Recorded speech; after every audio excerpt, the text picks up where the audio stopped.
జయించాడుగా. పాపాన్ని జయించాడు, లోకాన్ని జయించాడు, అపవాదిని జయించాడు, మరణాన్ని జయించాడు. మొండి బండ హృదయం నీ గుండెను, నా గుండెను, మన హృదయాలను జయించాడు.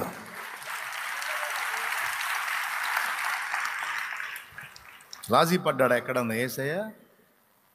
సాతానుతో రాజీ పడ్డాడా? లోకంతో రాజీ పడ్డాడా? పాపంతో రాజీ పడ్డాడా? పరిస్థితులతో రాజీ పడ్డాడా? నో. అన్నిటినీ బ్యాలెన్స్ చేయగల పరమ యజమానుని వైపు, సృష్టికర్త వైపు దృష్టి పెట్టి, తండ్రి వైపు దృష్టి పెట్టి ఈ ప్రయత్నాన్ని కూడా దేవుడు గెలుపు లిస్టులో రాస్తాడు. అది పాయింట్.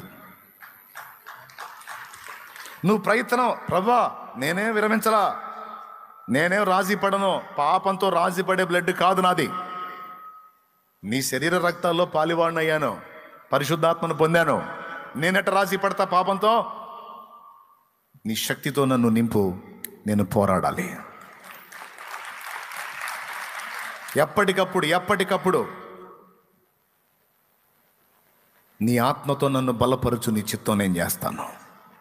పాపంతో మాత్రం రాజీ పడనని నువ్వు ప్రయత్నాన్ని చూపించినంత వరకు దేవుడు నీ లిస్టులో గెలుపునే కోడి సర్దుకుందా, జూలు విదిలుస్తుందా అనేది గమనిస్తాడు.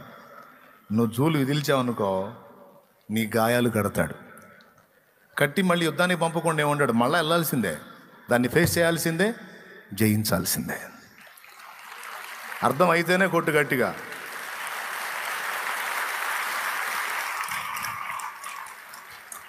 నా పిల్లలారా, లోకమును జయించిన విజయం మన విశ్వాసమే. ప్రభు అంటాడు, నా పిల్లలారా, లోకమందు మీకు శ్రమ కలుగును, అయినను భయపడకుడి, ఇదిగో నేను లోకమును జయించి ఉన్నాను. జయించిన నేను నీకు మాదిరే, రా నాతో పాటు నువ్వు కూడా జయం పొందాలి. పరిస్థితులతో రాజీ పడుతున్నావా? నో, యుద్ధం ప్రకటించు. పాపంతో, బలహీనతలతో రాజీ పడుతున్నావా? నో, యుద్ధం ప్రకటించు. నా వల్ల కాదు, నాకు చేత కాదు అనే దరిద్రపు మాటలు మాట్లాడి రాజీ పడుతున్నావా? నో.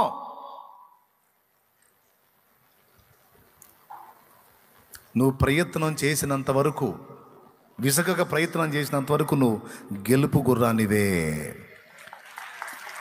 గెలిచిన కోడివే నువ్వు, అంతే. జూలు దించావా, మన కష్టంలే అన్నావా, అప్పుడు ఓడిపోయినట్టు నువ్వు. ఎంతమందికి అర్థమైంది? అయ్యలారా, నిజంగా అర్థమైతే కొంచెం సిగ్నల్ ఇస్తే నేను సంతోషపడతాను. ఏం అర్థమైంది? ఏదో చెప్పావుగా అర్థమైందంటారా? రాజీ పడొద్దు.